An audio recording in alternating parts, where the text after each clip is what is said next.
Sebuah fakta perjanjian bertajuk Kemitraan Strategis Komprehensif telah ditandatangani oleh Presiden Rusia Vladimir Putin dan pemimpin Korea Utara Kim Jong-un.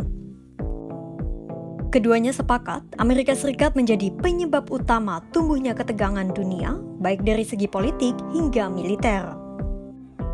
Fakta yang mengandung sejumlah klausul itu disepakati oleh kedua kepala negara saat Putin melakukan lawatan singkat ke Korea Utara pada Rabu 19 Juni 2024. Jalinan kerjasama di antara keduanya yang baru ditandatangani menandai semakin menguatnya hubungan kedua negara pasca Perang Dingin. Bahkan dalam kesepakatan itu, kedua negara saling berjanji melakukan bantuan timbal balik jika salah satu negara menghadapi agresi. Mari kita bahas lebih dalam 5 poin penting fakta perjanjian antara Rusia dan Korea Utara. Salah satu media terbesar di Rusia, TASS, telah merangkum isi perjanjian antara Moskwa dan Pyongyang dalam 5 poin penting. Pertama, perjanjian tersebut menentukan hal-hal yang harus dilakukan kedua negara, termasuk tugas dan tolok ukur dalam interaksi bilateral ke depannya. Tujuannya untuk mencapai kemitraan yang strategis dan komprehensif di tingkat yang lebih tinggi antara Rusia dan Korea Utara. Di dalam fakta itu disebutkan bahwa kerjasama antara Korea Utara dan Rusia akan berlangsung dalam skala besar dengan jangka panjang.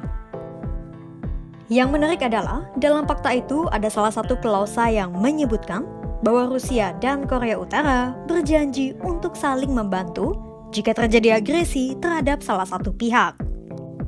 Klausa ini menjadi sorotan mengingat saat ini Rusia tengah berperang dengan Ukraina. Jadi, jika Ukraina menyerang Rusia dengan senjata kiriman NATO dan negara-negara barat, maka tidak mustahil jika Korea Utara ikut membantu Rusia.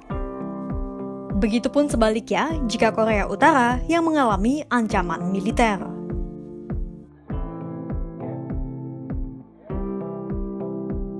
Kedua adalah pengembangan kerjasama di berbagai bidang, mulai dari ekonomi, pendidikan, pertanian, kebudayaan, pariwisata, dan kemanusiaan, tak terkecuali bidang teknis militer dan pertahanan. Kerjasama keduanya di bidang pendidikan pun sudah terjalin dengan adanya pertukaran pelajar Korea Utara dan Rusia.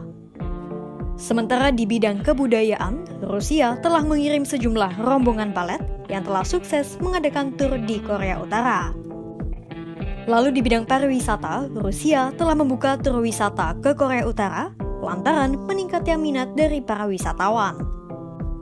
Di bidang ekonomi, sebenarnya perputaran perdagangan di antara keduanya masih tergolong kecil, meskipun trennya terus meningkat. Dan di bidang militer, sejumlah pakar telah menduga kemungkinan Korea Utara akan mengirimkan sejumlah senjata untuk membantu Rusia di medan perang melawan Ukraina. Sementara Rusia membalasnya dengan transfer teknologi untuk mengembangkan program senjata nuklir dan luar angkasa Korea Utara.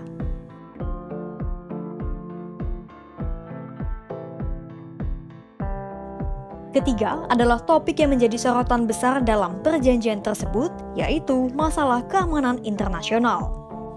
Rusia dan Korea Utara sepakat bahwa sumber masalah ketegangan militer dan politik di dunia saat ini adalah Amerika Serikat.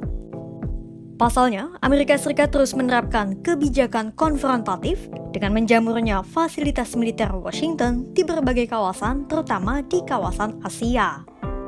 Sikap Amerika Serikat itu pun dinilai sebagai upaya mencegah tatanan dunia multipolar.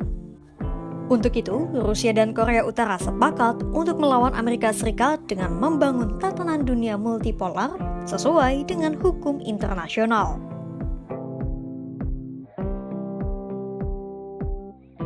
Rusia dan Korea Utara akan terus menjalankan kebijakan luar negeri keduanya yang independen dan menolak adanya ancaman dan pemerasan dari negara lain.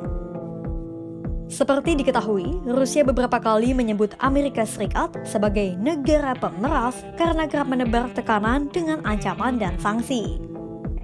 Tak hanya Rusia, China pun juga menyampaikan hal serupa.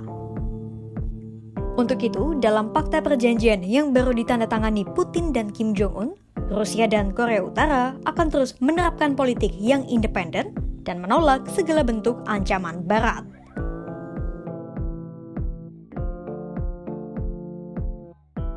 Kelima, berkaitan dengan poin sebelumnya soal pemerasan Amerika Serikat dan Sekutu Barat, Rusia dan Korea Utara sepakat untuk kompak melawan sanksi-sanksi dari Barat.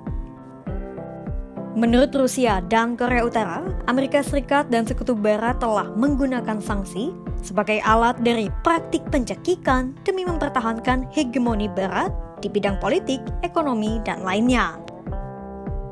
Hal itu pun sudah diwujudkan Rusia dalam aksi nyata dengan memveto usulan Dewan Keamanan PBB yang ingin membentuk tim investigasi untuk mengawasi perkembangan senjata nuklir Korea Utara.